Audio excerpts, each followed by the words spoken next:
Hey, Connie. Your lawyer's here with the bail money. Tell him I ain't in. Your what? You heard me. Tell him I ain't in.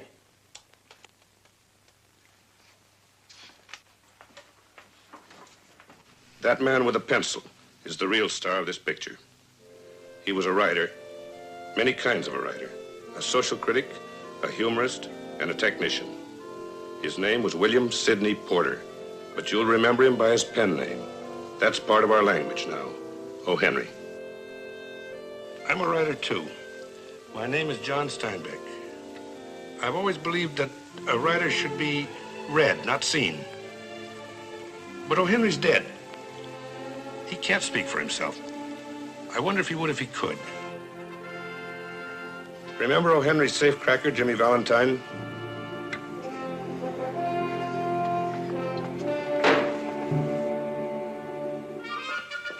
Little boys still want to grow up to be like the Cisco Kid, the Robin Hood of the West. Our folklore is full of O. Henry. His courage and his gaiety and his people. He wrote so many good stories, it's hard to choose. Here's one in point. The Cop and the Anthem. You want to hear it? When wild geese honk high of nights and ladies without fur coats grow kind to their husbands, then you may know that winter is near at hand and that the time has come to resolve oneself into a committee of ways and means to provide against the coming rigors. If, in addition, one is a denizen of the city's parks like our good friend Soapy here, the need is not only great, but a state of real emergency may be said to exist.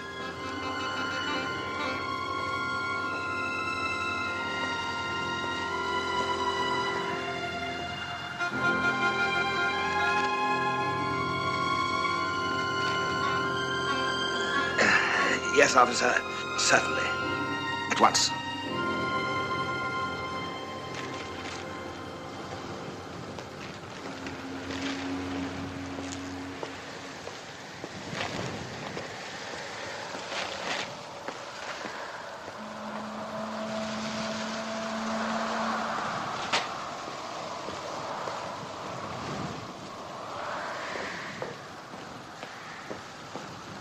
Good morning, Mr. Throckmorton.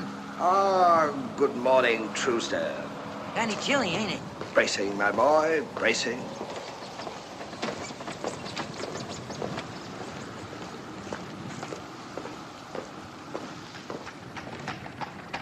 Have you made any plans for the winter yet, Mr. Throckmorton? You may call me Soapy, Horace. Thank you, sir. Have you? Naturally.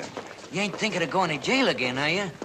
And why not? Because jails ain't what they used to be. They're letting them run down something awful. They say almost anybody can get in them nowadays. My dear fellow, you must not listen to every rumor you hear. From long experience, I can assure you that our fair city boasts of no finer institution than its penal system. What is more to the point, I am a man of simple, if discriminating tastes. 3 months in jail, safe from wind and snow, and the bludgeons of the blue-coated minions of the law. Good morning, officer. 3 months, I say, of assured bed, board, and congenial company at the city's expense are all I ask of life. I don't know, Soapy. To me, jail's jail. I'm considering Florida myself. Florida, that crass, unspeakable place, the Coney Island of the tropics. Fit only for millionaires and reluctant witnesses. No, my friend, for 15 years now, a hospitable, luxurious, well-heated cell has been my winter quarters. I would not swap one night of it for full season at Palm Beach. Our fellow was telling me that these people run some nice places downtown for dependents like us. Raining in the sheets. Charity, no thank you. I'll take the law of philanthropy any day. For every benefit received at the hands of charity, one must pay, if not in coin, at least in humiliation of spirit. For every bed, there is the toll of a bath. Nor may I add, does the law insist on prayer, morning, noon, and night. How you gonna work it this year, Soapy? Oh, there are devious ways, my friend. Wait here.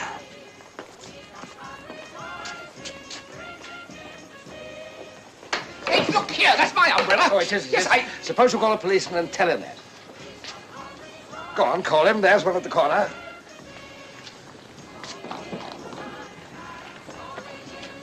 Why don't you call him and tell him I took your umbrella? All right, if you don't, I will. Officer, I'm sorry. But you know how these things happen. I picked it up in a restaurant this morning. By mistake, of course. If you recognize it as your umbrella, I hope you'll excuse me. Dirty crook.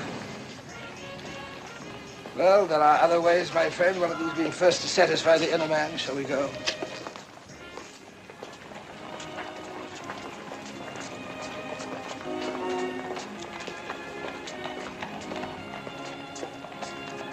No. Ah.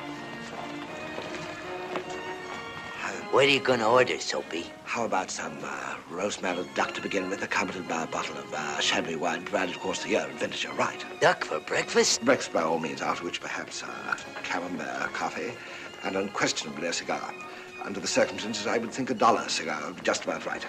A whole $1 for one cigar? My dear fellow, upon such occasions as this, one cannot afford to be niggardly. Wait for me there on the curb.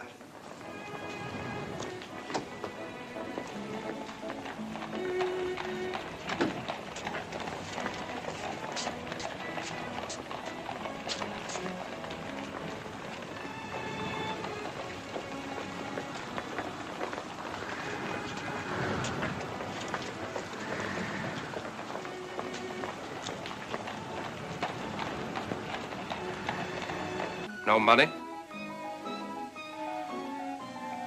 No money.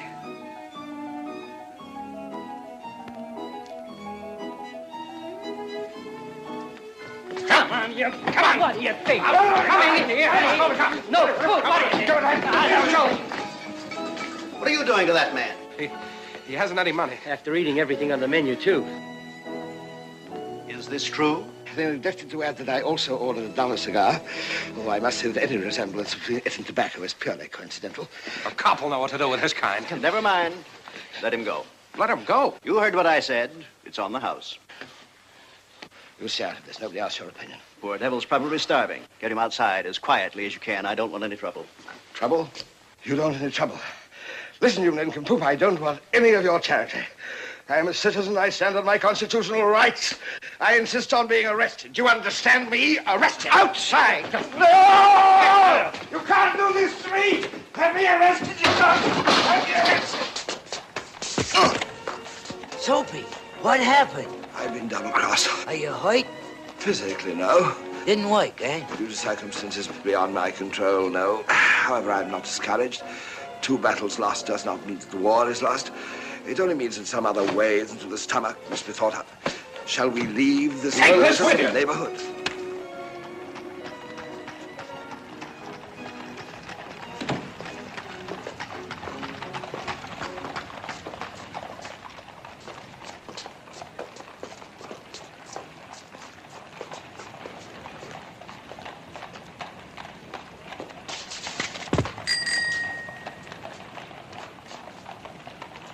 Are you hurt? No, thank you. Gosh, your umbrella. You all right? I ought to report you for this banana. Oh, I'm sorry, sir.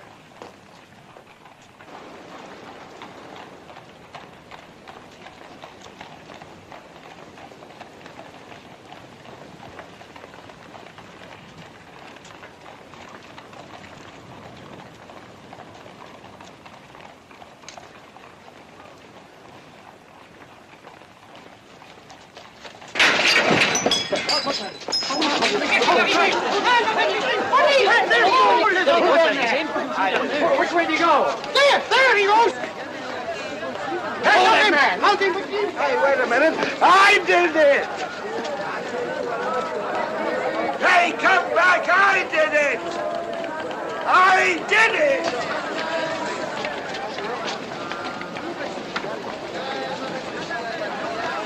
Excuse me, you forgot this.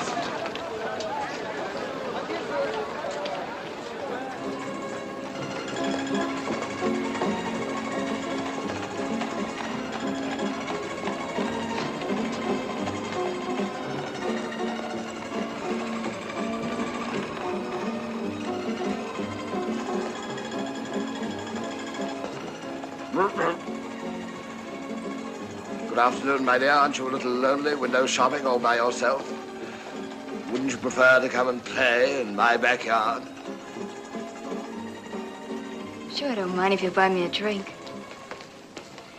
How's dear Cousin Fanny? I'm afraid, my dear, there's been a mistake. Mistake? What kind of mistake? I owe you an apology. Apology for what? For allowing you to think that I might buy you a drink. You see, that's quite impossible. I haven't got a dime to my name. Hey, what is this? You trying to kid me? Not in the least, my dear. I'm only trying to undo the wrong I've done you, a wrong committed, I might add, for reasons that your young and inexperienced mind couldn't possibly understand. Since my means are limited, I can only ask your pardon and perhaps persuade you to accept as a token of my regard the last valuable left to me from one's formidable estate, my compliments to a charming and delightful young lady.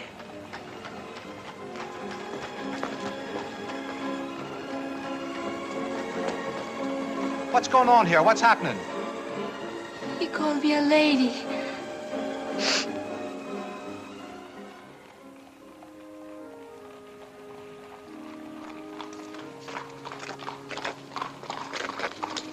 Think of it. Thousands of them swinging their blasted clubs, walking their blasted beats, doing nothing but eat up the taxpayers' money. All day long I've flaunted the law in their faces, and not one of them, not a single one, mind you, has lifted a little finger to prevent it. I've a good mind to write to my congressman. You going to the park again tonight, Soapy? Where else can I go? There isn't any hurry.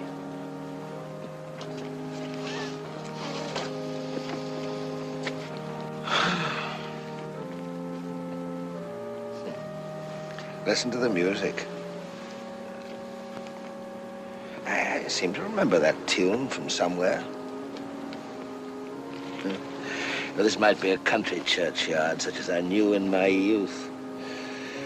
In the days when life contained such things as mothers and roses, ambition and friends, immaculate thoughts, and little Lord Fauntleroy collars.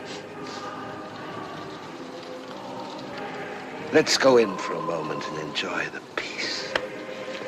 Me? The front door is open. The invitation is obvious.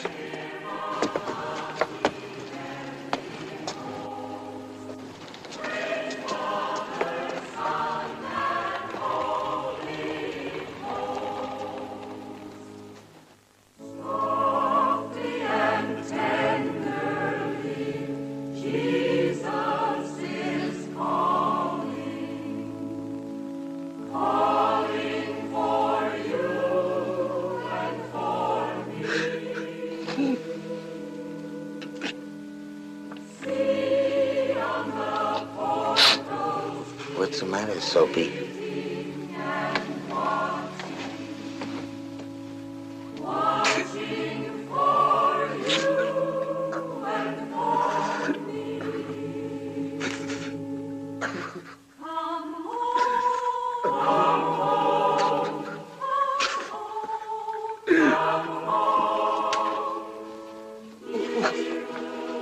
Ain't you feeling good, Soapy?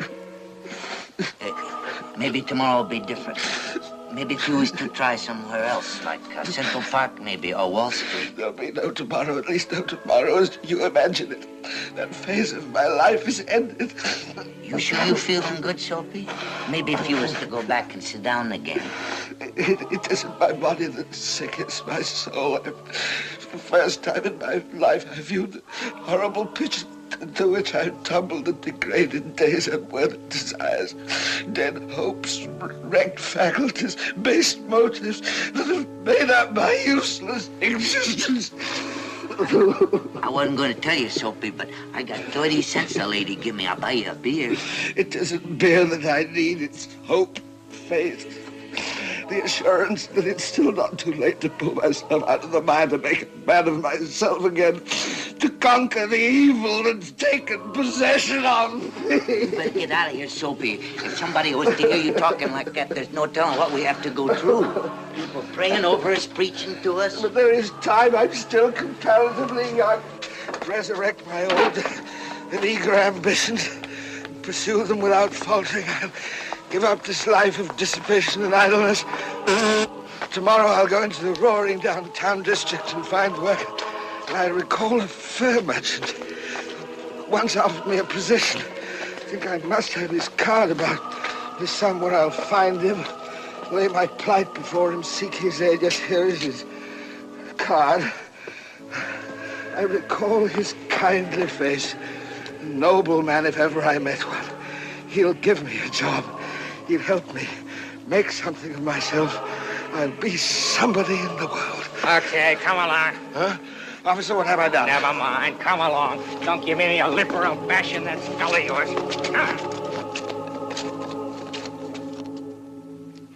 Loitering, eh? Guilty or not guilty? Your Honor, if it pleases the court. Oh, one of those argumentative types, eh? Where did you pick him up? Coming out of church. Church? Your Honor, I just stepped in to refresh my soul. I'd just undergone the most salutary spiritual experience. I'm a reformed man, and today I'd planned to apply for a position. Find any candlesticks on him? Oh, no, Your Honor, I assure you. Maybe he was trying to rob the poor box. Oh, no, Your I didn't find a thing on him, not even a dime. 90 days. For what? Vagrancy.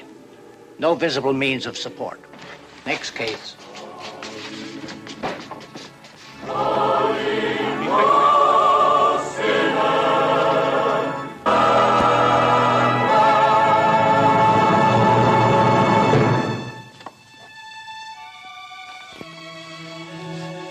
Henry learned about jails the hard way.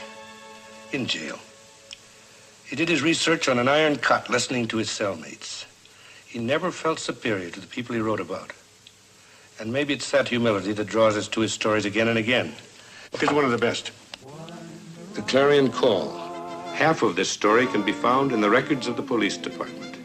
There is no record of the other half, but it belongs behind the doors of the editorial office of a New York newspaper.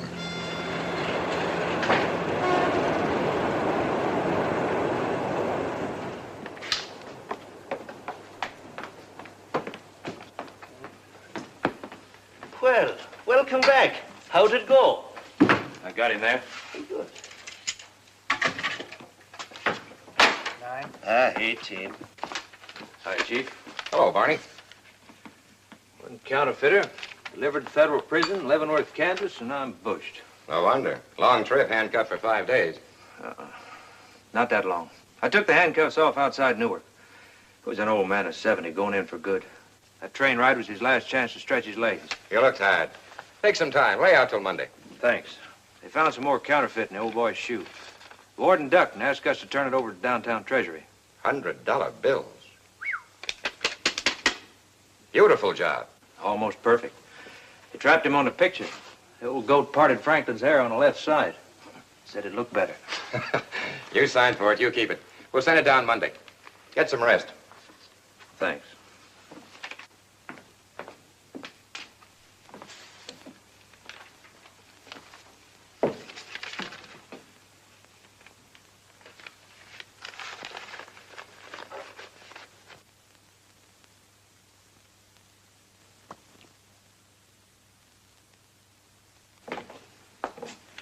Does this belong to you? No, that's a clue in the Norcross murder case. Robbery knockdown happened while you were away. None of that means anything. No fingerprints, no nothing. Must be an out-of-town killer. I know everybody's work around here. Looks expensive. Where'd you find it? On the rug in Norcross's room. Whoever killed him left it. There's some printing on it. Yeah. Camptown Races. July the 4th, 1901. Doesn't mean a thing. It's a nice tune, though. Camptown Races. Mind if I check it out a while? Sure. If you think you can do any better. It's our only lead. I used to sing it myself in the old days. They run all night, they run all day. It's a good quartet number.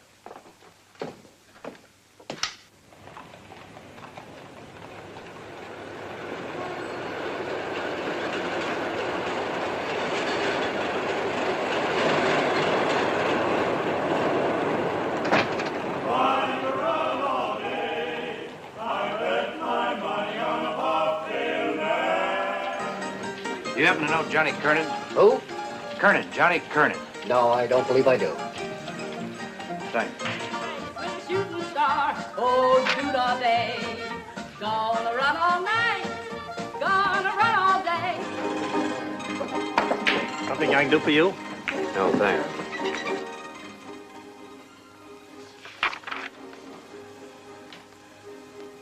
There. Johnny Kernan. But he's only been registered a week. Maybe it isn't the same one. It's the same one.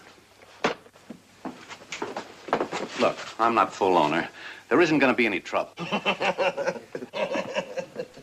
He's the best wrestler I ever saw. Whenever the referee ain't looking, he gets him. Give me a beer. How's the bark holding out? Fine, fine.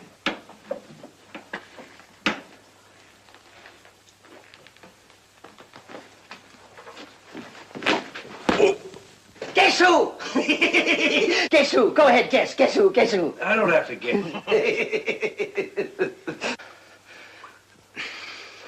Hello, Johnny. The big man, Barney Woods. I bet you'd have known me anyway by that trick, huh? I'd have known you anywhere. Get him a big drink. We're old pals from back in Erie, PA. Long time ago, huh, Barney? He ordered a beer. He just finished it. Now get him a real drink. Yes, sir. Clamhead. Ought to give him a mouthful of knuckles. Well, what about the old bunch back at the hotel? See Gimp Charlie much? Oh, I lost track years ago. I've been living here for a long time. No fooling. Wish I did. I'm just passing through, going to Chicago tonight. Hey, whatever happened to, Hazel? Hazel, was that her name? Yeah, I married her. No fooling. Bet you got a ton of kids by now, huh? Oh, there was some place around the Star Union Hotel. Remember Sawjaw Weber? Huh? And the singing? We must have did 100 songs. Hey, you. Yeah. You know Sweet Genevieve? A little. A little clamhead. That's one of the best songs there was. Don't forget the Camptown races. The best, the best, the best, the absolute best. You know that one? Yeah. Yeah. Him and me won a prize doing that one. Quartet out to picnic grounds. Go ahead, start it up. Go on, open your throat. Start. Sing, will you? Okay. Sing. Come on, sing. Camptown ladies sing a song. Do-da, do-da. Camptown racetrack 5 miles long. Oh, do-da day. Wine run all night. Wine run all day. I bet my money on a bobtail nag. Somebody bet on the bay. So that's good, huh? Wish we had the Doc and Jonesy for balance, so, huh? Come on, you monkey. Clap. That was good. Clap! Okay. How about Heart of My Heart? Oh, I don't know, Johnny. Why don't we go somewhere where we can talk? Sure, sure. The old times, huh? Come on upstairs. I got a jug. We'll belt a few, have the old times all over again, huh? I doubt it. We had them once. We can belt a few anyway. Sure.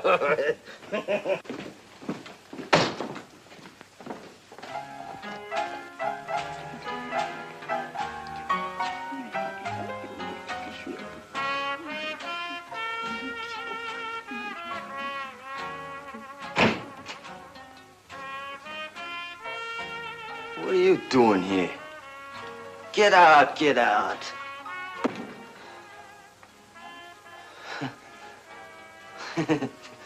What a nerve, huh? What do you want? The kitten. I got to have something to do. Yeah, kitten. Yeah, now get out. Now, where's the food, huh? Ah, here, kids. For a man that's just passing through, you've got all the comforts of home. Yeah, I always manage to keep a jug handy. I get this glass cleaned up a little bit. Well, bring me up to date. You still doing hotel work? No, Johnny. Police work. Detective, 16th Precinct. Well, what do you know? Honor bright. Now, you got the right training. I still remember Barney Woods, best speller in the 3rd grade. What about you, Johnny? Still as restless as ever? I managed to live. We can't all be good spellers. Here. I'll trade you. It's yours. Mine's at home.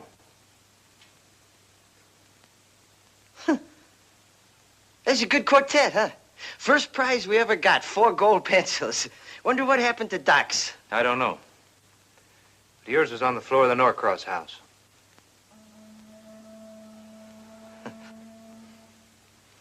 Pack your linen, Johnny. Wait a minute, friend. I can still take you.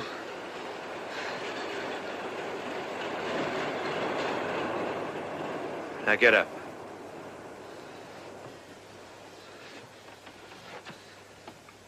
Get out of that coat.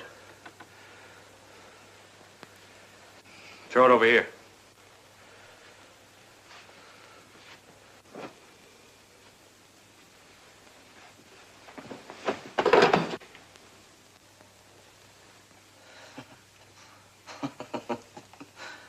I always was born a few minutes ahead of you, Bonnie. Where'd you get all this steam? I knew you had a little trouble upstate, a little bank work, but murder... Ring off, ring off, ring off. Don't get sentimental about some old guy neither of us ever met. Gun or no gun, Johnny? Wouldn't I have to take you in? Why? Why, huh? You're the only one who could connect me with that pencil. That's right. Then let's pretend this is one you never heard about. Sorry.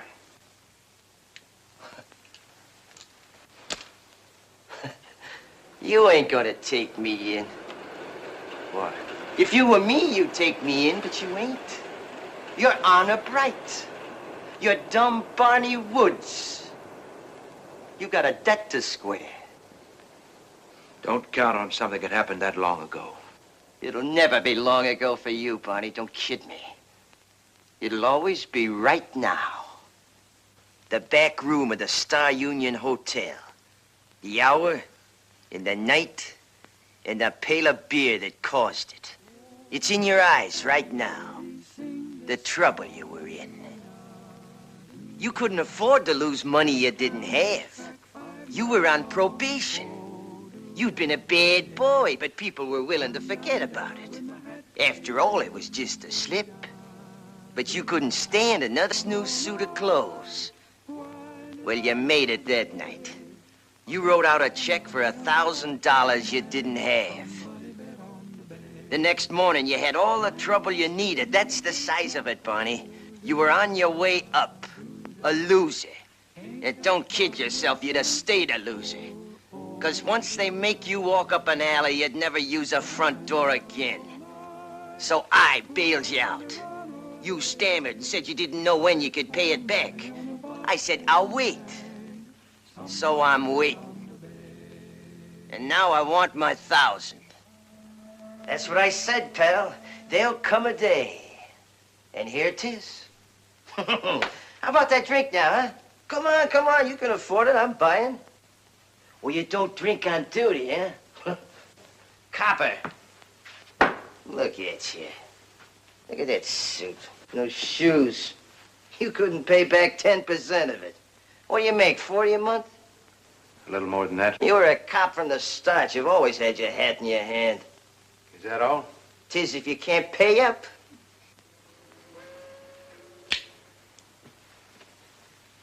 Maybe some other time. If you had any belly, you'd take me in right now. But that little favor out in the past sticks in your craw. It's there to remind you what a naughty boy you were. If you ever get in the way of some money, look me up, huh?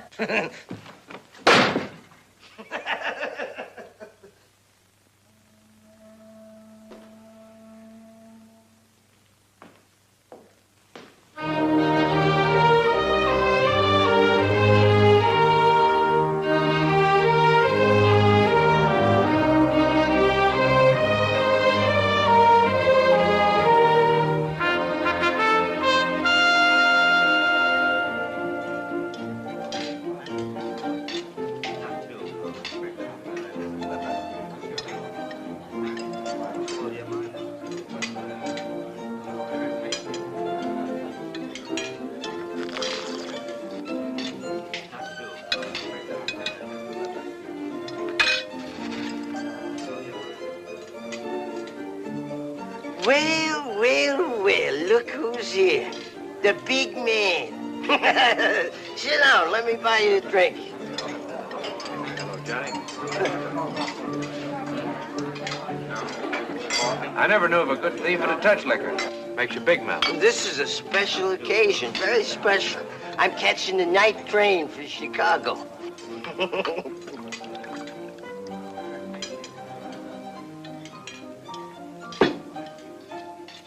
Did you follow me here? No. No, I've got part of the money, Johnny. Nearly $300. I want you to take it. Stop kidding, stop kidding. A debt's a debt. If you give somebody a hand, you don't give him your little finger, you give him your whole hand. It's 1,000 to nothing. Look, how long do you think you can get away with this sort of thing? Take a tip from me. Give yourself up. Put in a plea. Go light. I'm light now. I'm light, can't you see? You're the only one who could put a hand on me. No, you're all wrong. Police files are never dead, Johnny. Some cop somewhere, he'll get a line on you. Nah. Could be anybody, anywhere. Could be somebody like that. Yeah, they could put a finger on you. Who's that? It's Dave Baskin. He's the city editor of the Clarion. No, you're wrong. I wouldn't wish you bad luck. You'll have enough of that.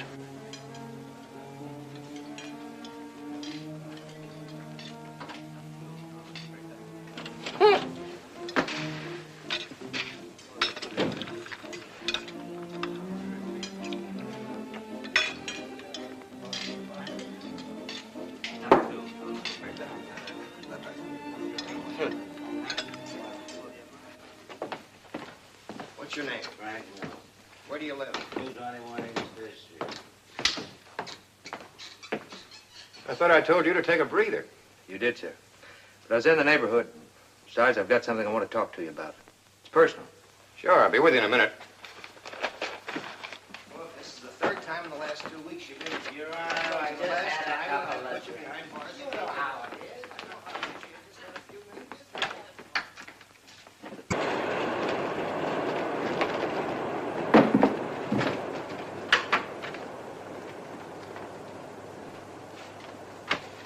All right, Barney, what can I do for you? Barney?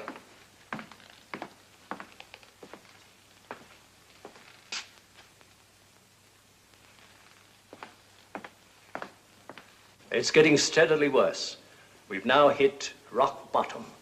Hoodlums, vandals, criminals of every stripe have turned our police power into a laughingstock. It's become a huge public joke. Mr. Bascom, there's a man here from the police department says he wants to see you. He says it's urgent. Send him in.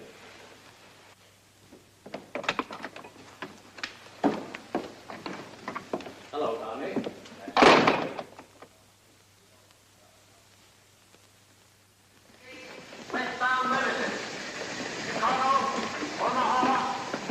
Ain't no top of it.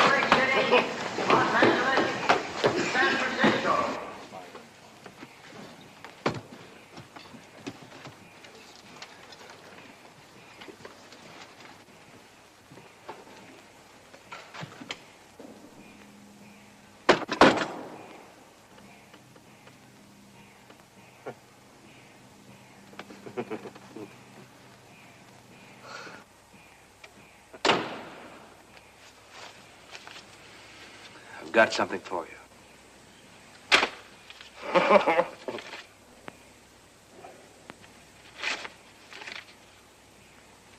Where'd you get it? Where'd a cop like you pick up $1,000 in clean hundreds? Never mind where I got it. Just count it. I trust you, Barney. I trust you. The important thing is, where does this leave us? We're all square. Fair enough. Fair enough. Fair enough, huh? So we start from scratch. Go ahead, take me in.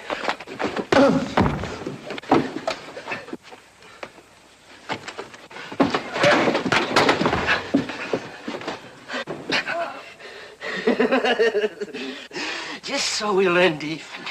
Good luck, Barney. Save your strength. You got a broken firing pin. Up in that hotel room. You don't think I'd give you a healthy gun? Give me that. Get over here. Get out.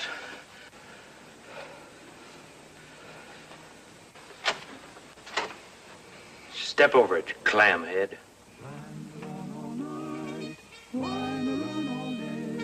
I bet my money on a bobtail nag. Somebody fell on the bay. Wind to run all night. Wind to run all day. I bet my money on a bobtail nag. Somebody fell on the bay.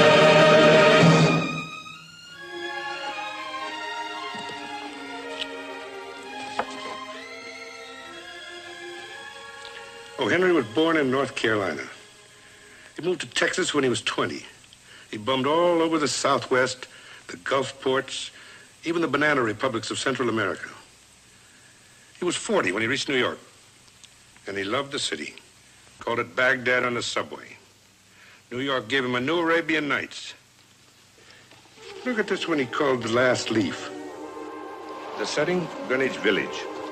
The time, winter. The condition, a blizzard. This was the village of low rents and high art, where poverty and ambition held hands. But also life went on, and death went on, and love went on. And sometimes love stopped.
It's about time you got back. Your sister got so wild she almost called up the police.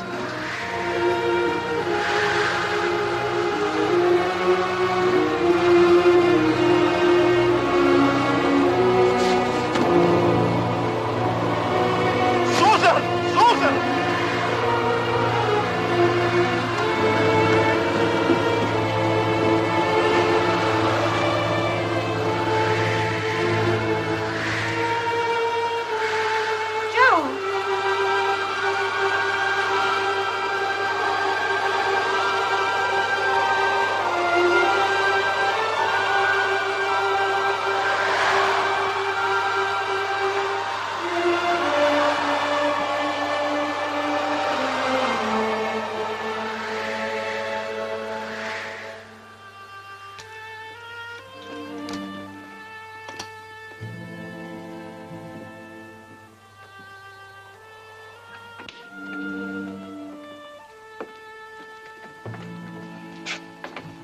Well, how is she, Doctor? Pneumonia.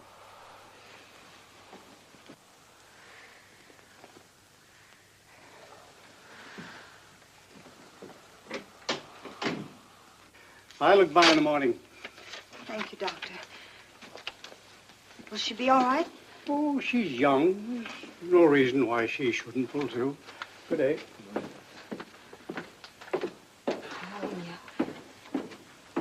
No, because of that actor. I warned her against him 100 times. I know men like him like I know callers. Would she listen to me, to the man? What's the matter with you? Why are you so excited? You heard what the doctor said. She's young, she will pull through, and she'll be all right. And it'll be a good lesson for her. Now, you stay here, and I'll take care of this. I was going to the art dealer anyway. Thank you. Mr. Burnham, tell the druggist to charge it. Yeah, actors. I hate actors more than I hate the point.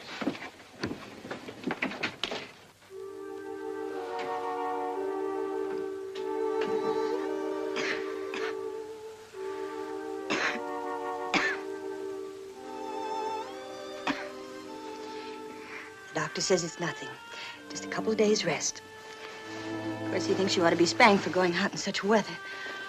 Sue, I'm so ashamed. Why should you be? Oh, sure, your pride's hurt now. 6 months from now, you'll be laughing about it if you even remember. Now, close your eyes and go to sleep. I can't. Nonsense. Of course you can. You don't understand. I haven't told you everything. About Sheldon and me, I mean. You don't have to. I think I've known for a long time. What you must think of me. I feel like... Look, baby, it isn't the end of the world because, well, you made a mistake. What we both need is a change of scene.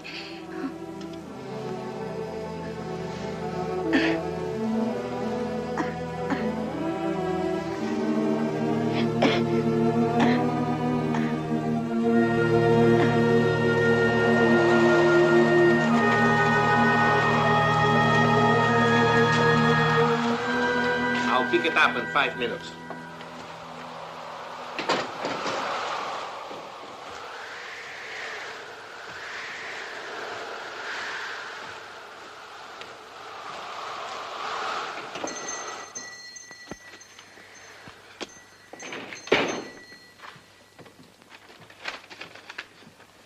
Berman, not again.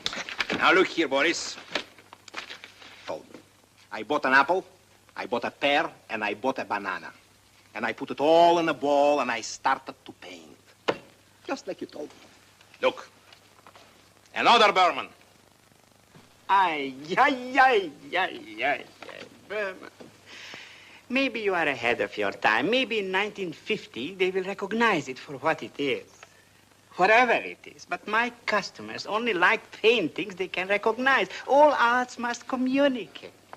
And yours doesn't say anything to anybody who comes in here. Look here, Boris, what you've got on your walls, a camera can do much better. But no comparison. For once, why don't you paint something that people can see when they're looking at? You can do me a great favor. Don't tell me what to paint. Berman, please, now, we are old friends, huh? Try again. Go back and paint an apple, a banana, and a pear. I can't. Why not? I ate them. Look here. Would you buy this, Berman, if I give you my sacred word of honor that I will try again? All right. $3. $3 for a Berman? You always paid me $5. Business is bad. Well, then you cannot afford it even for $3. I'd rather starve until 1950, if necessary. $3 for a Berman.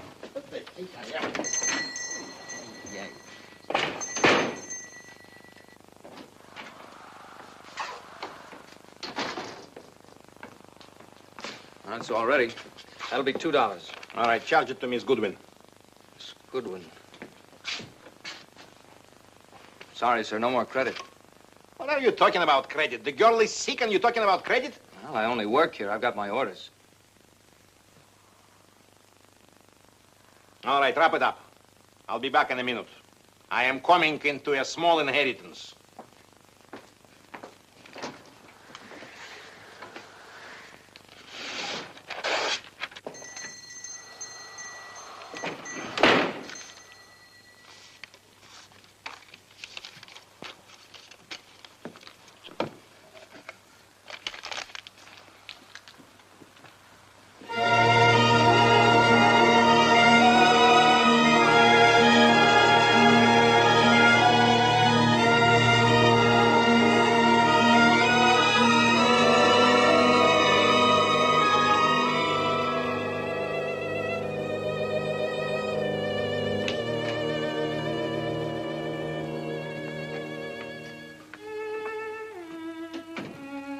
they could find. There's also the will to die. I could save your sister if she wanted me to, but she doesn't. Whatever the reason, she isn't helping me. Oh, you must be wrong, Doctor. She has so much to live for. If you can convince her of that, she'd pass the crisis. I can only do so much.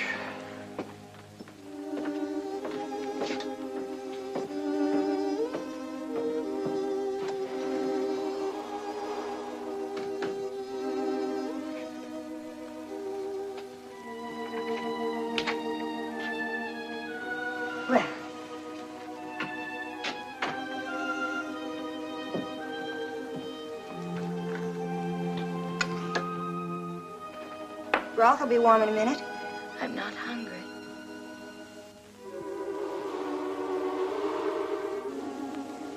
Another one. What? No, it's funny. What's funny? Oh, the things you notice when you're ill. Things you never noticed before. Like what? Like that ivy vine across the court.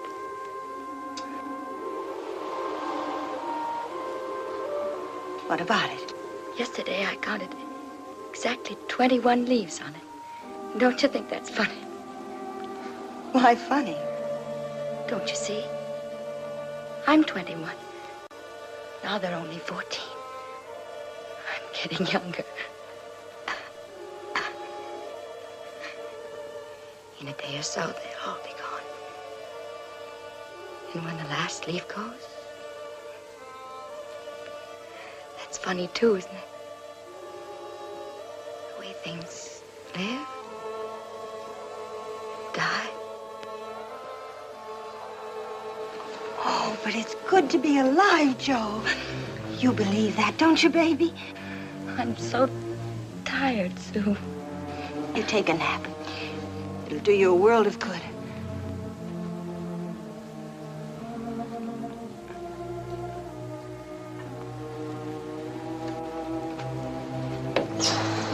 Don't do that. I just want to darken the room. I like to look outside when I wake up.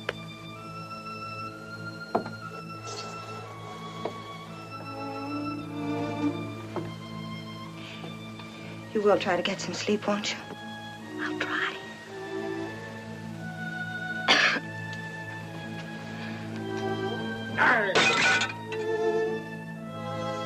Old goat. Doesn't bother me, Sue. Well, it bothers me.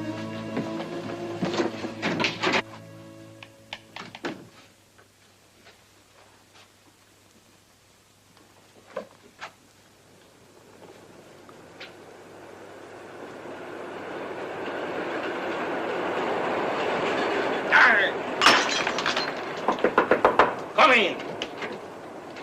How's your sister? If you really cared, I wouldn't have to be here again. Oh, yes, I know I'm making so much noise, but you see, when I paint, I get so mad with myself that I forget myself. Is she really so sick, huh?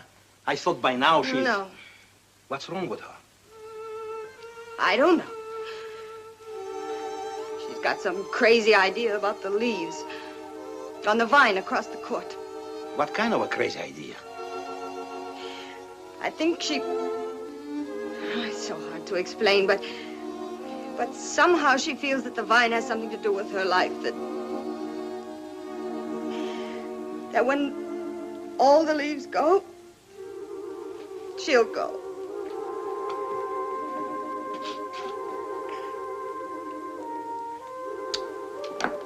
Look, Susan, this is all absolutely crazy. I know it sounds silly, but the way she talked about the vine just Look, now. now you're tired. You haven't slept all these nights, and all this is making you sick too.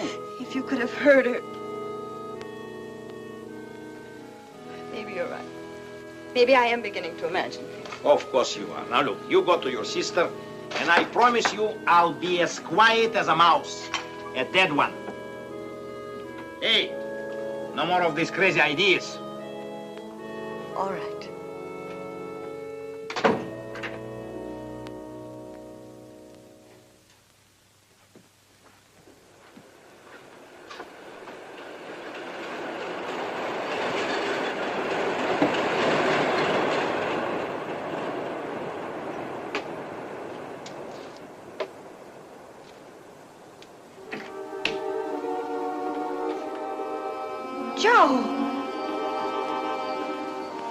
Joe! Those leaves don't mean a thing. You're going to get well, baby. You're going to get well.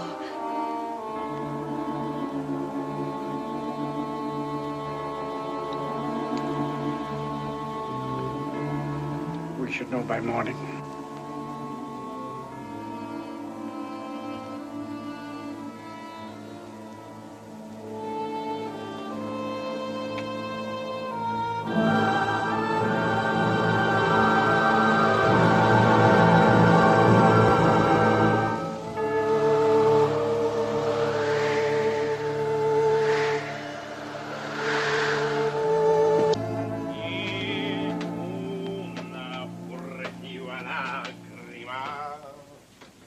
Una furtiva lagrima.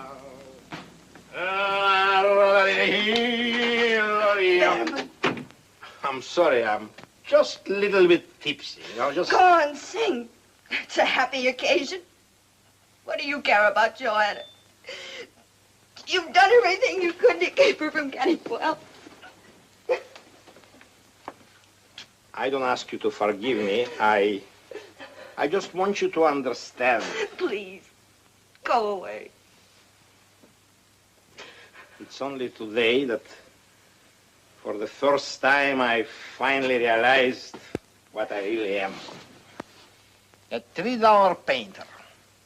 No more, no less. My paintings, they've got nothing to say to nobody. And I know why. It is because I got nothing to say. And when an artist knows it, there is nothing left for him to do but just to drown himself. I'm sorry. Mr. Berman, I'm so upset. I don't know what I'm saying half the time. Don't worry, Susan. You really didn't say nothing that wasn't true. But what are we going to do? I was right about the leaves. There's just one left now. It'll be gone by morning, and when Joe wakes up... But that kind of thing can't happen, can it? It just can't happen. Have courage, Susan.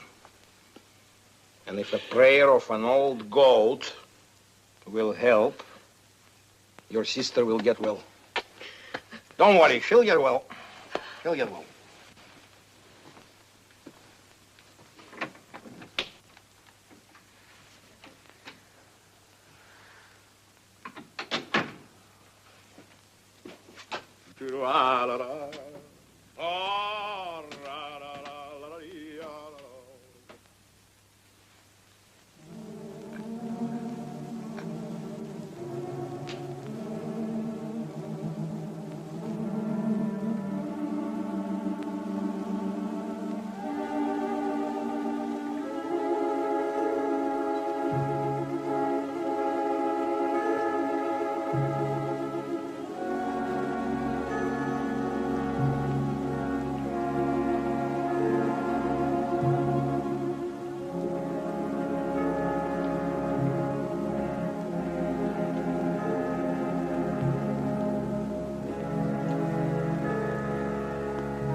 Susan? Here I am, Joe. Let me see the leaves. No, not now. I want to know. Later, Joe.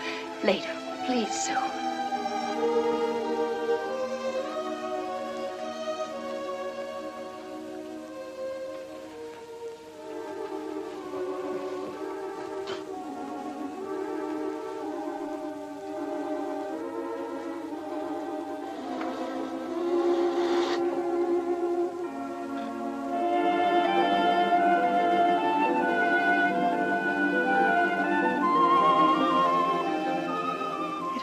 Joe, right through the storm.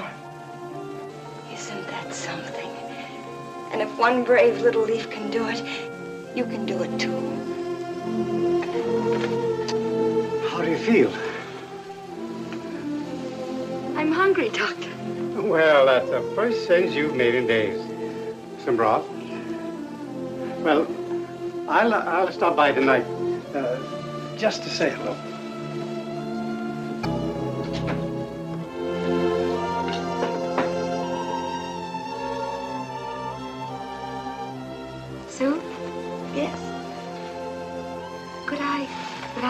My mirror and my brush. Oh, Sue.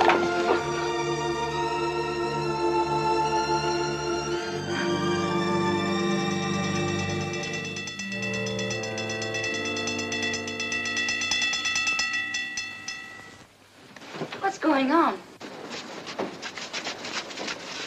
I'll find out.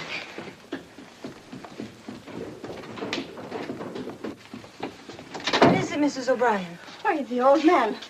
That artist fellow, upstairs in 3B. Mr. Behrman? He was drunk last night and staggering around in the snow. I saw him kneeling on the ground as though he were a dog or something.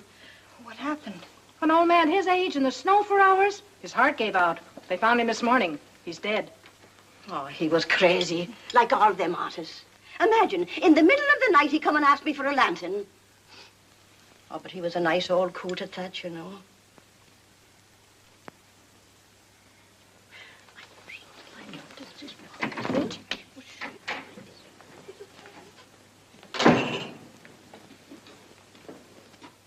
What is it, Sue?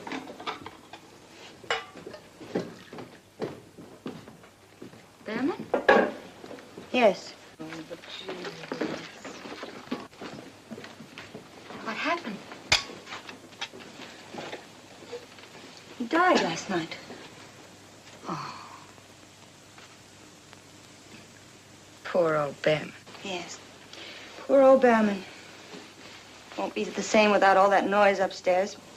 Stomping around, breaking things every time he finished a painting. He was a good friend of ours, Joe.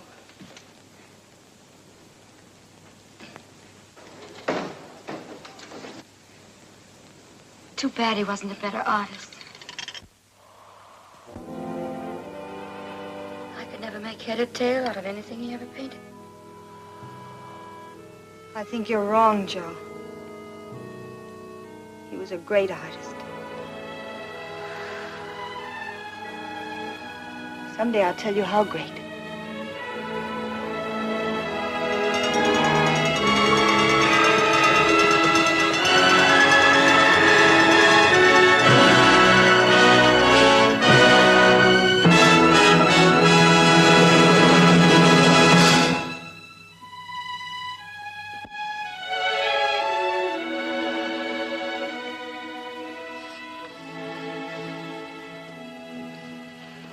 Oh, Henry had been at one time or another druggist, cowboy, bookkeeper, reporter, editor.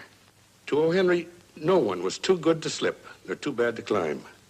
Consider the ransom of Red Chief. It happens in rural Alabama in the early 1900s.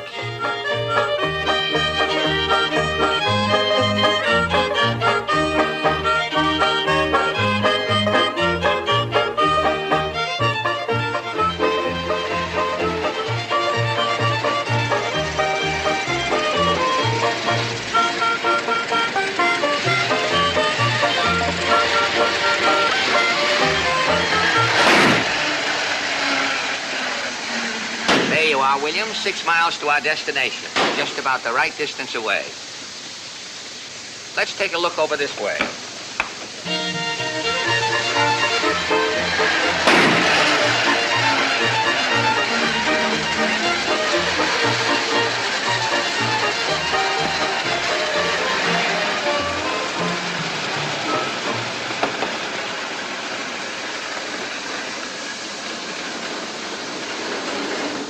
This looks like a likely spot. Not to me. William, this is a perfect hideaway. Look, a cave, running water, all the comforts of home. I don't like any place that hasn't got a door on it. A nice, quiet spot to spend a few days. And nice. Slick. Have you ever slept out of doors? William, don't tell me you're afraid of the country. Slick, there's nothing I'm not afraid of. Especially the country. Why, every time I see a... What's that? What is it? William, don't act like a child. It's nothing but a squirrel or a cat of some sort. Well, do something. Get rid of it. Hurry up. Go away, pussy. Go away, nice pussy. Go away, pussy. Come on, come on. You see, it's nothing if you're not afraid. But I am. Never let an animal know that you're afraid. It's no use. They seem to sense it somehow. Well, come on, let's unload the provisions and get into town. You know, Slick, I think we should give up the whole scheme. It worries me. What, worried about the law when we sold that oil stock up there in Peoria? Oh, that was different. They were old friends of ours. Why, we knew them intimately. Besides, there's something impersonal about an oil well. I wouldn't even know one if I saw it. An oil well is a hole in the ground surrounded by suckers. I still think kidnapping's no way to raise money. Well, that gets down to a matter of opinion. Which one of us is the smarter? How many times have you been in jail, William? 6 times. I have only been incarcerated twice. So the answer is obvious. I don't like it. It involves children. William, we need money. We have all that little Bonanza gold mine stock you had printed, and we can't sell it without a nugget. Now, Joe Collins has a nugget that's as big as a cobblestone. We've got to raise enough money to buy that nugget. Will he trust you? Not again. You insist that kidnapping is the only solution. William, for a quick, safe return on your investment, you simply cannot be kidnapping. I regard it as even a sounder proposition than swindling widows and orphans. And that is particularly true down here in this Peruna and Chitlins country. For the natives down here share one outstanding weakness. They love their children. It's too risky. Suppose you kidnap an orphan. Who pays to get him back? William, don't be so pessimistic. Do you know anything about children? Only one thing. Children have to do what grown-ups tell them to do because we're bigger than they are. I don't like it. William, we're procrastinating. Now, let's finish unloading this stuff and get into town and find our victim.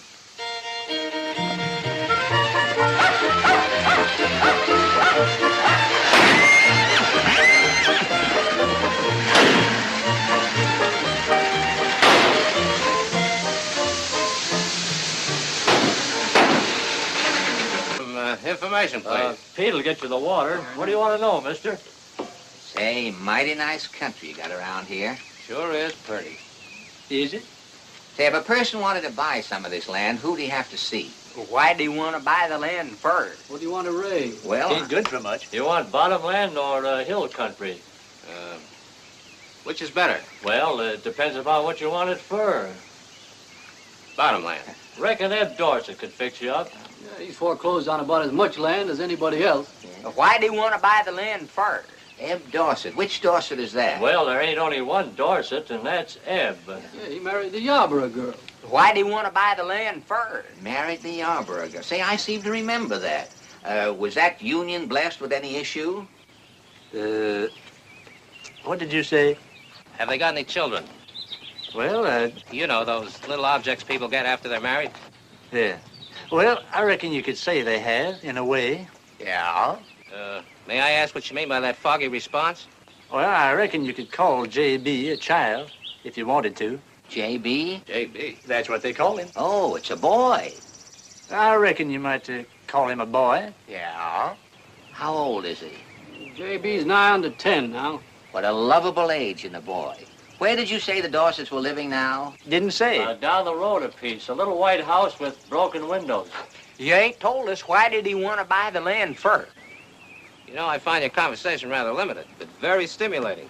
Thank you. Thanks a lot. Thanks a lot, fellas. Hope to see more of you later. So long. Later. Thanks, son.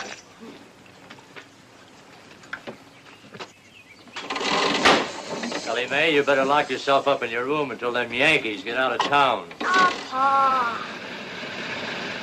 What did he say that place was? A little white house with broken windows. Oh, yeah.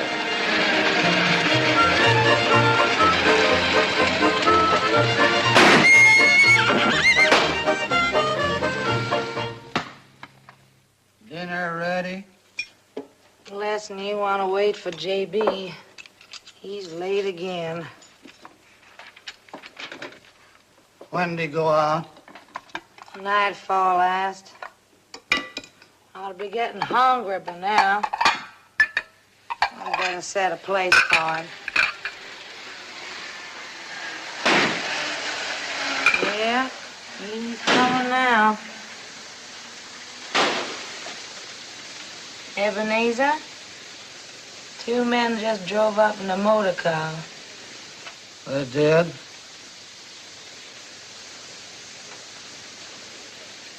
Well, I'll be. Now they're putting a sack over J.B.'s head. No. Now they're toting him away.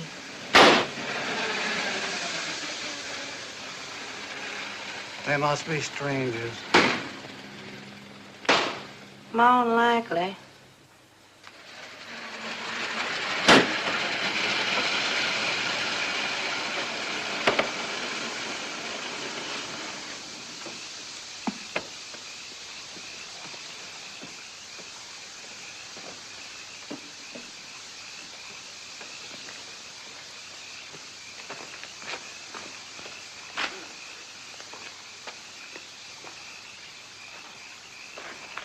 Set him down over here. Are you all right, J.B.? Now, J.B., if we untie her, will you promise to behave yourself and not run away? Did you hear me? I said, did you hear me? Are you frightened? Well, all right, if you want to stay tied up. Now, listen, J.B., you are in the hands of two desperate men, and you must behave yourself. Is that right, William? Yeah, you better behave yourself. Yes, you've got... Put that knife away. Put it away. William, take that knife away from J.B. I'd rather you did it.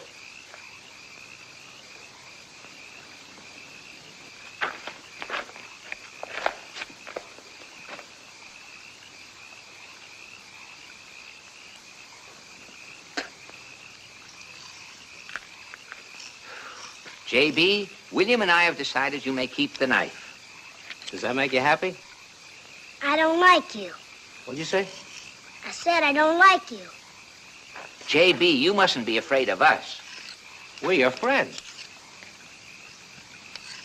Now, I'm going back downtown and leave a ransom note in your father's mailbox. And if he pays the little sum we're asking for you, you will be returned home immediately, safe and sound. Do you understand? Excuse us a minute, J.B. How much are you going to ask for him? I intended opening up with a bid of $2,000. 2,000? I think you're overestimating this kid's charm. The trouble with you, William, is you don't understand human nature. The blacker the sheep, the quicker they bail them out. And if I'm any judge of black sheep, we have come up with a collector's item. Anybody who paid $2,000 for him's out of his mind. I heard what you said. I don't like you, but you're not dumb. Thank you, J.B., thank you. You know slick money isn't everything. I'm convinced 2,000's too much. Perhaps you're right, William. I'll cut it to 1,500. I better get along. I'll drop a note in the Dorset mailbox the minute it gets dark. How long will you be gone? Good heavens, William, don't tell me you're afraid to stay here with this child. Slick, why don't you stay and let William go? Very practical no, idea. It's too late, J.B. Our plans are all made. Don't you think it'd be better if we tied him up again and we'll both go? Look, you just build a fire, give J.B. something to eat, and make friends with him. Make friends with him? Just hurry back.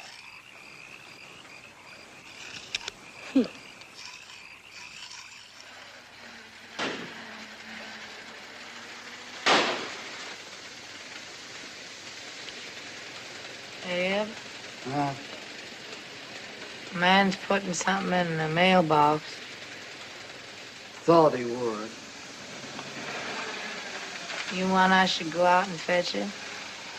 Never mind. I'm on him soon enough.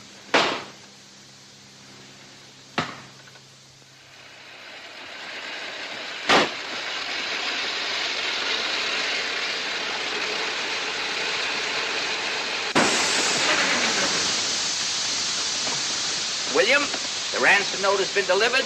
There's nothing to do but await results. How have you and J.B. been getting along? Slick, stay where you are. Don't make any sudden moves. What's the trouble, William? If the light were better, you could see that in his left hand, J.B.'s holding my good watch, and in his right hand, a large rock capable of enormous destruction.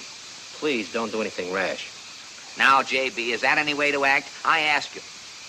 It won't do any good to talk. Yes, J.B.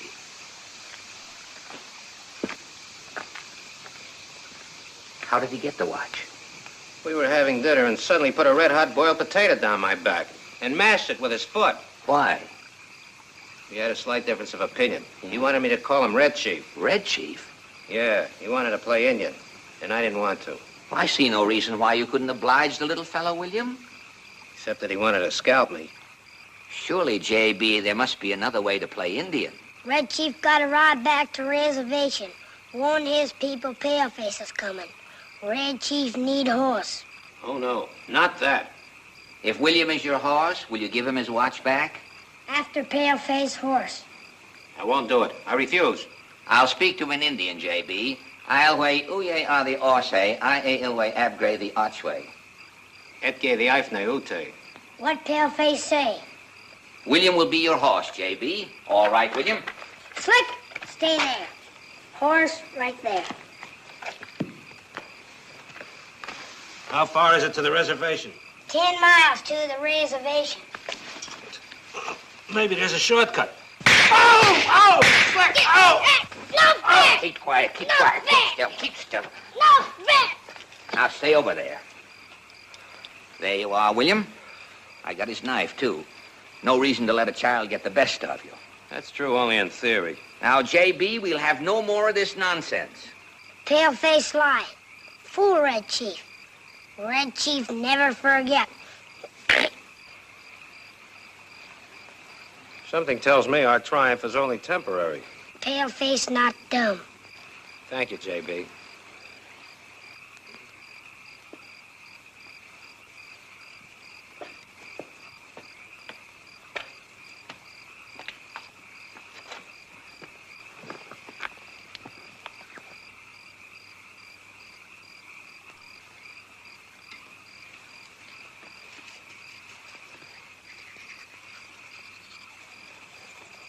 Don't you think we ought to tie the kid up before we go to bed?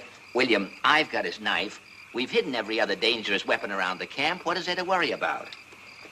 You remember what he said before he went to sleep? Yes, nothing. I heard what he said. Do you remember? Yeah. What was it? He said, Paleface, make 'em prayer, great white father. Tell 'em goodbye. And what else did he say? Red Chief, never forget. And you say there's nothing to worry about? William, if you persist in this attitude, you'll have me worried. There's enough worry for both of us. Come, William, let's get a good night's sleep.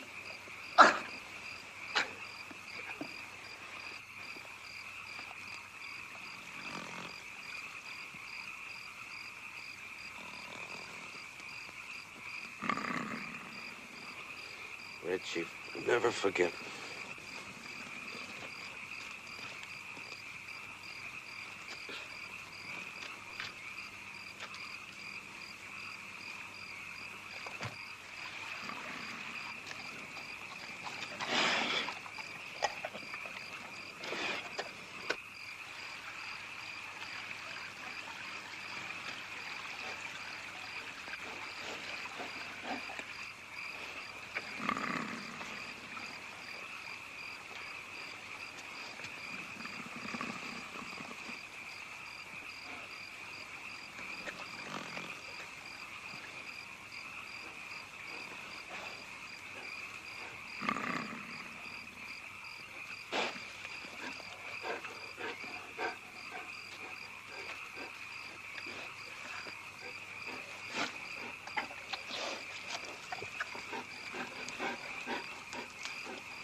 Show him you're not afraid.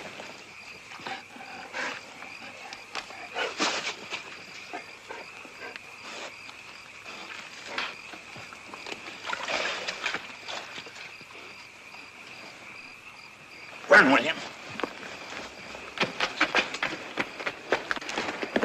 I can't run far, Slick. We're going up a tree, William. Can bears climb trees? Here he comes. We'll soon find out.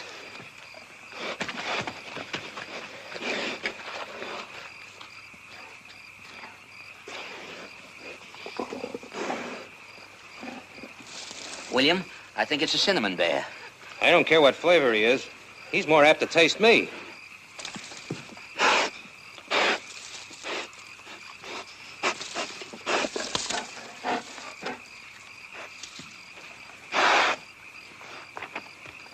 Hey, Paleface, you want Red Chief to get the bear out of here? Yes, get him out of here. Get him out of here. What will he give me? You can have your knife back, J.B. How about your watch, William? Sure, gladly. You can have the chain, too. Slick, I'll take your watch, too. Yes, J.B. Coming up right away. Just get him away. And will both of you play Indian with me? Anything you say, J.B. Anything. Just get him away. All right.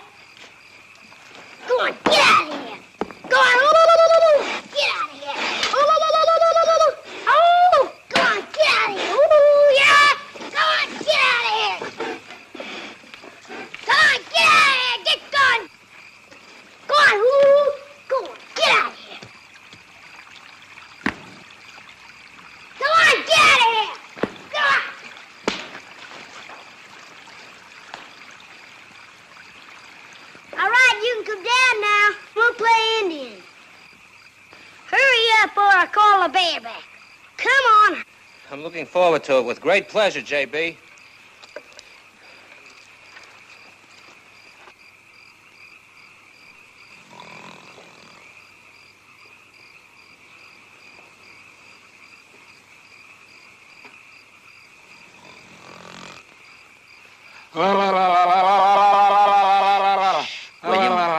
William, you don't have to war whoop anymore. He's been asleep for the last 5 minutes. Just don't wake him up. Slick, this has been the worst night of my life. I don't think I can take any more. William, you should be ashamed of yourself, letting a little child break your spirit. That's enough, Slick. I'll take it from him, but not from you. Well, you're just as frightened as I am. Me frightened? Yes, you. He said he'd burn you at the stake at sunrise, and you're afraid to do it. And what's more, he would, too. And if I hear you mutter one more of those platitudes... Shh, William. You're right. I am afraid. That's better. If I can only hold out till his father delivers the money. If he does. William, that may be quite a while. What do you mean, quite a while? I told him in the note to bring the money at 6 o'clock tomorrow night. Oh, no. Well, I just wanted to give him time to get it. What time is it now? Shall I wake J.B. up and ask him?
William, what on earth is the matter with you?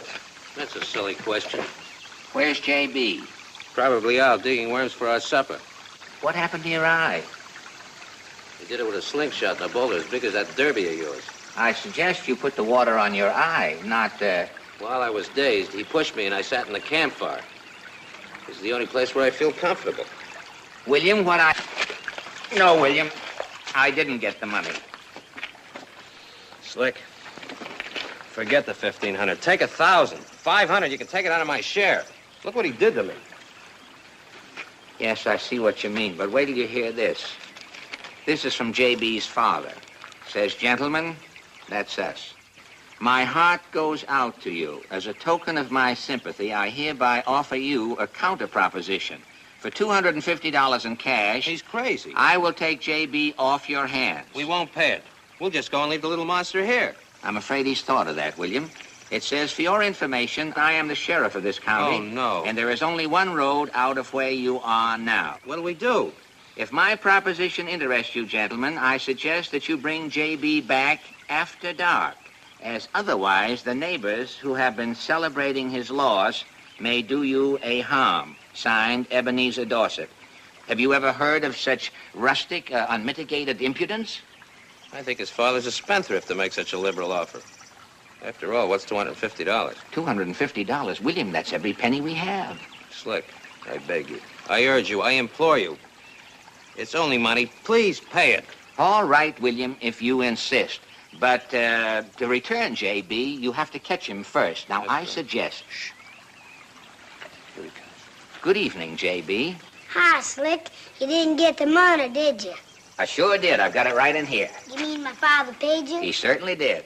Let's see. It's right in here. Just look right in there. There you are. Now, don't move, J.B. You'll get hurt. I've got you, J.B. Ow! Ooh, I give up. I give up. Okay. Here, William. For me? Thank you, J.B. William, I've changed my mind about you. You have? That's nice. I still don't like you, but now I think you're dumb. What? That stuff you're holding. You mean these flowers you gave me? Part of it's flowers, but the rest of it's poison ivy. Poison ivy? Why, you... William, Just once, no, please. William, I forbid it. William, time. no, William, control yourself. 220, 225, 230, Pa, 230. I don't want to stay here. I want to go away then. Twist his arm, Ebenezer. I'll be good. I'll be good. 235, 240, 245. Y'all better take another look, mister. That last $5 bill is a one. Please, Slick. Say you're right, madam. Thank you for correcting me. 245, there we are, $250. Have you folks thought of investing this cash in a good, safe profit? Please, Slick. How far is it to the state line? It ain't far. You think you can hold him? Well, I ain't as strong as I used to be, but I think I can promise you at least 10 minutes. We'd be very grateful. Goodbye, J.B. Goodbye, J.B. Goodbye, Slick. Goodbye, Willie. I hope I see you again. There's only a bare chance, J.B. Don't count on it. You got a gold mine in that, boy. Is anybody coming? Not a sign. But don't slow down. Outwitted by a mere child. You have no brains and I have no courage. An unbeatable combination. Slick, what do we do now? Get out those little bonanza gold mine certificates. I wouldn't have the nerve to sell that phony stock now. Pull yourself together, William. What is a confidence man without confidence?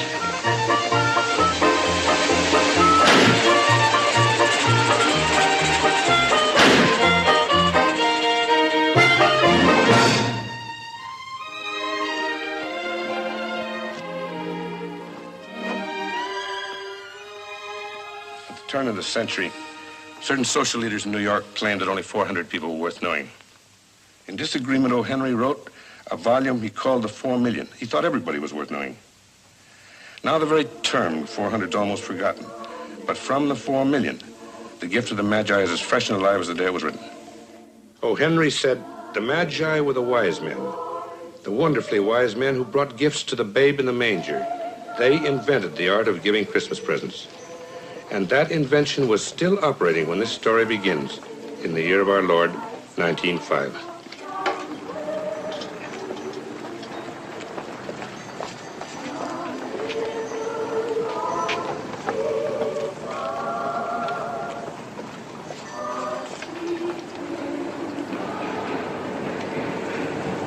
Good morning, Mrs. Young. Oh, good morning, Mr. Schultz. How is your lumbago? I said, how is your lumbago?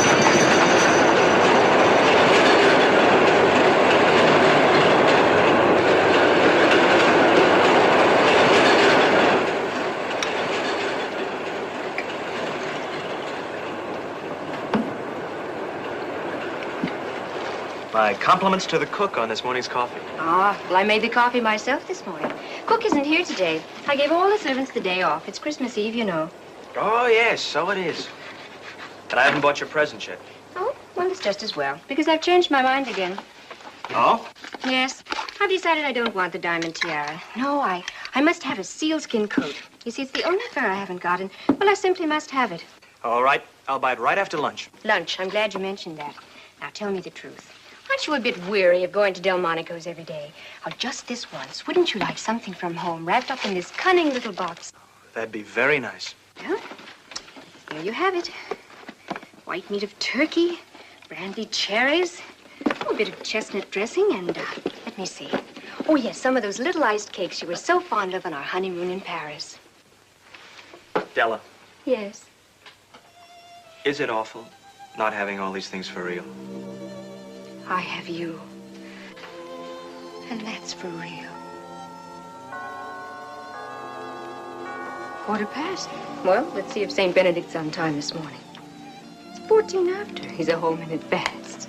That gives me one more minute to tell you I love you.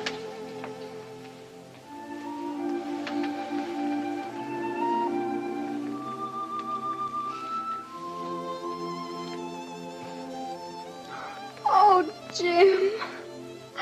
Oh, now you know. I'll just have to put it all up again.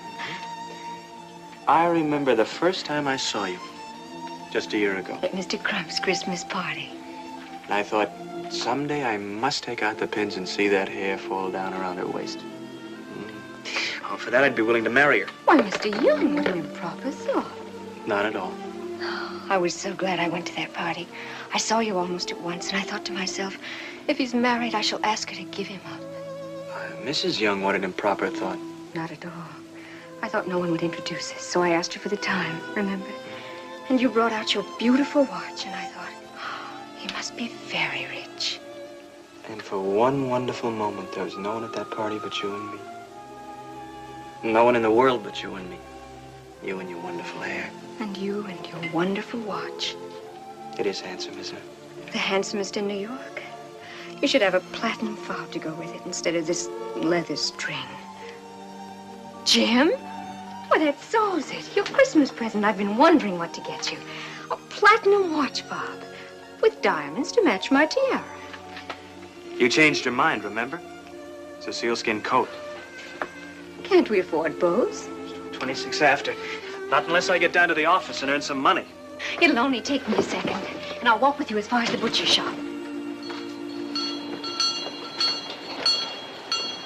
How's your lumbago, Mr. Schultz? It's better today, thank you. Good morning, Mr. Oh, well, Young. it's your last day. Tomorrow you can stay inside where it's warm and take care of yourself.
Thank heaven she didn't buy them. They'd be... Jim, how do you... I priced them day before yesterday. I thought maybe if they weren't The too diamond tiara will look much better with the sealskin. Now, come on, you'll be late for work. Well, what would you like for Christmas dinner? Now, tell me, aren't you getting a little tired of turkey? How about a goose stuffed with apples or a duck with orange sauce? much. Whatever you like. Surprise me. But don't stay on your feet too long. You know what... Mrs. Schultz said a walk every day was good for me, and she's had 7.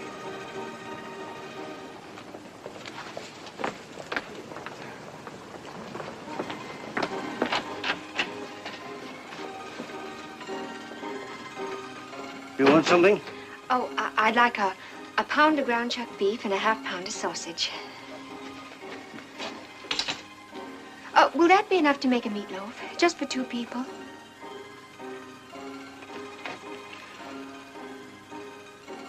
I suppose so.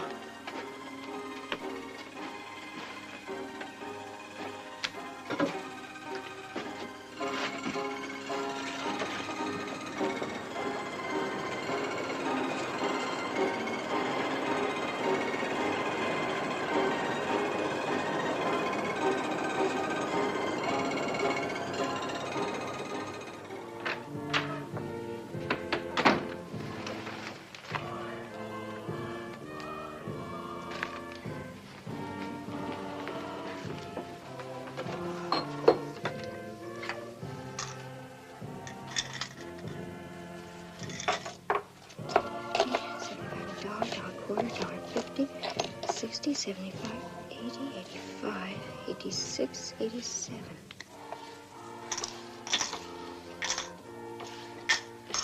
What can one do with $1.87?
Yes?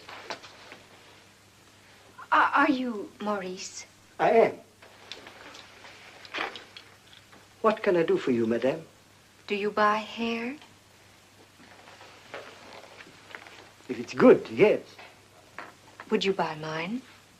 Well, let's have a look at it, madame. Right in here. Sit down.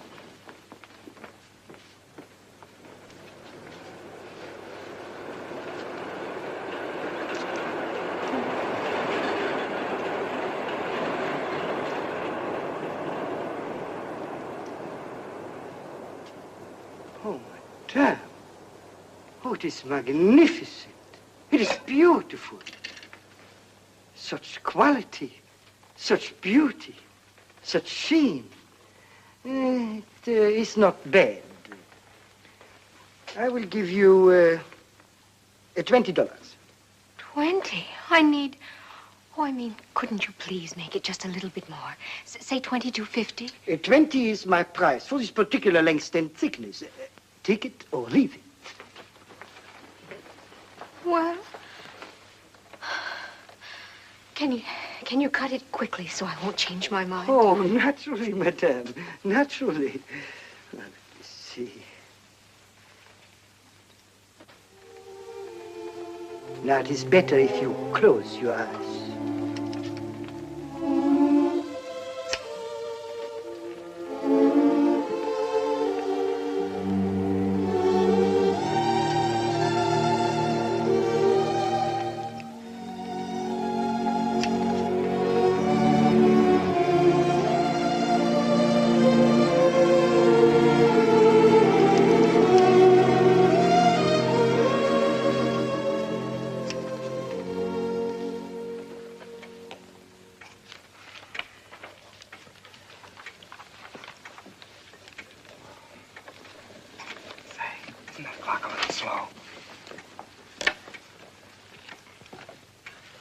You're right. That clock's 4 minutes slow. Mr. Young. Yes, Mr. Crump. You show a great deal of interest in the time. Yes, sir. I might remind you, the time is what I'm paying you for, at $17.50 a week. Yes, sir. 54 hours a week, that's nearly 33 cents an hour, approximately half a cent a minute. That's right, sir. Time, young man, is money. Christmas Eve here is just December the 24th. I understand, Mr. Crump.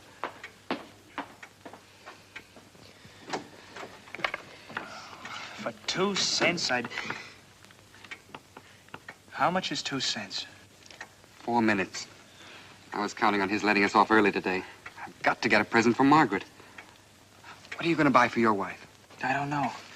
It all depends on the size of our Christmas bonus from old Crump. I don't think it'll be $500.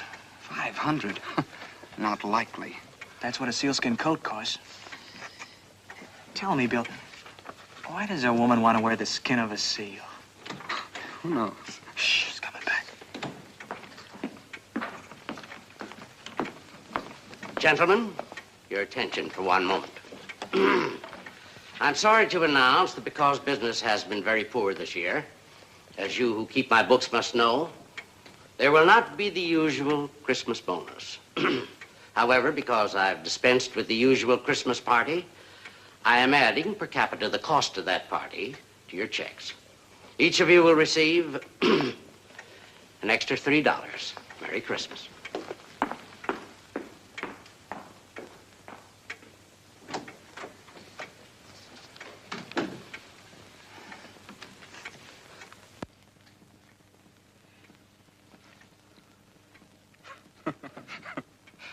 Cheer up, Jim. For that $3, you can buy her one sealskin earmuff.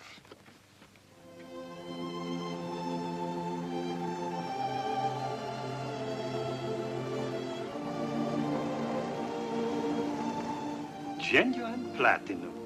He is pretty, eh? For your husband. He is quiet, but he's of real value. Yes, that describes him exactly. Oh, I thought you meant Jim, my husband. Maybe I did. He must be a good man if you marry him. Oh, thank you. It's the only fob I've ever seen that's as beautiful as his watch. It's not just an ordinary watch. It was his father's and his grandfather's, and it will be handed on down to... Well, that is, if we have a son. And you will. You will have a boy. This father will bring you luck, I bet you. Mr. Menke, all I have is $21.87, but I do so want to take the fob home with me tonight. Could I pay you the rest later? What is this later? Do you think I'm squeezing blood out of a stone? For you, I make a special price. $20. Oh, Mr. Menke. Oh, thank you. Thank you. Mr. Schultz, did I wish you a Merry Christmas? I don't know. Maybe. I think so. Well, I want to. I want everyone to have a Merry Christmas, even Santa Claus.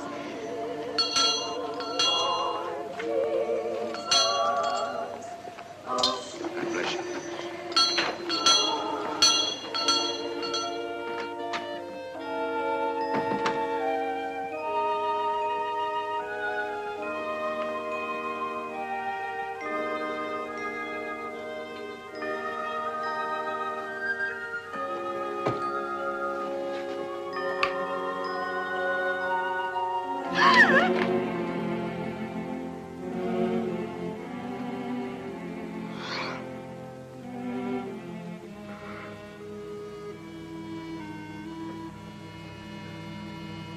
Oh, dear God.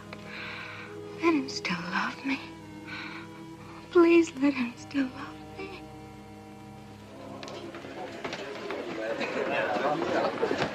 Say, where's Jim? Hey, Jim, come on. We're all going down to Clancy's Saloon, have a hot buttered rum. How about it? No, thanks, fellas. Oh, come on, it's Christmas Eve. Sure. No, my wife's alone. She worries if I'm late. Merry Christmas. Merry Christmas, Merry Jim. Christmas to you. Poor fella henpecked, isn't he? You ever see his wife? No. Excuse me. You should be henpecked so nice.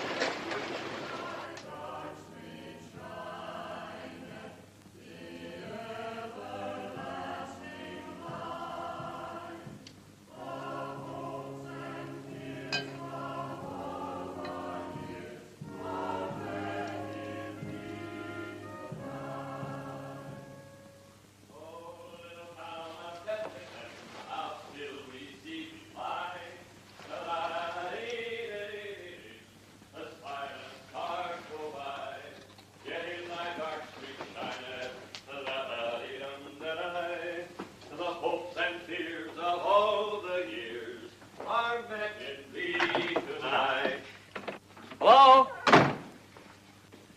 Don't turn it. Why not?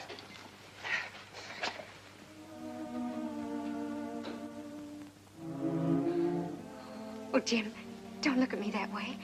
It'll grow out again. You know how fast my hair grows. But what? I cut it off and sold it because I couldn't have lived through Christmas without giving you a present. You cut off your hair. Yes, and sold it. What? It doesn't matter so much, does it, Jim? I'm still me without my hair. I can't believe it. Your hair. It's gone. You needn't look for it, Jim. It's sold, I tell you. Oh, Jim, tell me it doesn't matter. Tell me I look all right, even if you don't mean it. Tell me. Oh, say Merry Christmas and open your present, darling. Oh, it's all right, darling. It looks fine. Oh, it'd take more than a haircut to make me love my girl any less. Honestly. Honestly. I stopped on my way home and bought something for you. Oh, Jim.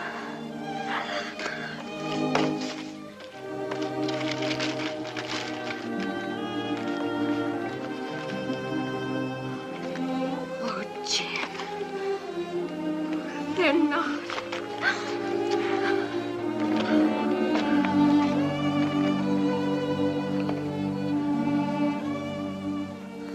My hair grows so fast, Jim. By spring, I can wear them. But you haven't opened your present, darling.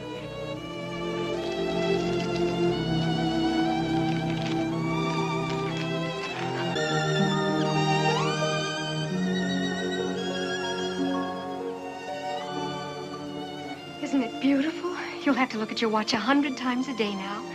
Put it on. Put it on and let's see. Della, darling, why don't we put our Christmas presents away for a while? They're much too nice to use just now. You see, I sold the watch to buy you the combs. Oh, Jim.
Chattanooga Choo Choo, Pennsylvania 65000, In the Mood. Great music from one of America's best-loved band leaders. James Stewart picks up that trombone as the man himself in the Glenn Miller Story, tomorrow evening at 6 o'clock.